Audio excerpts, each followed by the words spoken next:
ভালনে সকলোৰে আপোনালোকক যোৱাটো মিনি ব্লগত কৈছিলোঁ যে থালি এখন প্ৰস্তুত কৰিম বুলি আৰু তাৰে এতিয়া মই প্ৰস্তুতি কৰি আছোঁ মানে বস্তুখিনি যতনাই লৈছোঁ আৰু ইফালে মই বনাইও আছোঁ এয়া চাওক কি বস্তু লৈছোঁ আপোনালোকে দেখিছেনে আৰু লাহে লাহে মোৰ বনোৱাখিনি কমপ্লিট হৈছেহিয়ে এতিয়া বলক থালিখন দেখুৱাওঁ মই প্ৰথমতে এই থালিখনত পঁইতা ভাত লৈছোঁ যোৱাকালিৰে বনাই থোৱা আৰু লগতে তিয়ঁহ এচকল জলকীয়া এটা লৈছোঁ ইফালে বুট আলু ভাজি বেঙেনা ফ্ৰাই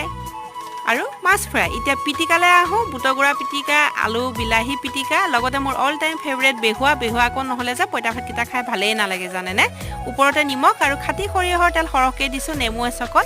এতিয়া পিঁয়াজ ধনিয়া পাত আৰু আদা সৰু সৰুকৈ কাটি ছটিয়াই দিছোঁ খুব ভাল লাগে এইদৰে পঁইতা ভাত খাই আপোনালোকে যদি খোৱা নাই এইদৰে খাই চাবচোন খুব ভাল লাগে জানেনে আৰু মোক কোনে কৈছিল জানেনে পঁইতা ভাত খাওঁ বুলি মৰমে তাৰ বোলে ইমান পঁইতা ভাত খাবলৈ মন গৈ আছে জানেনে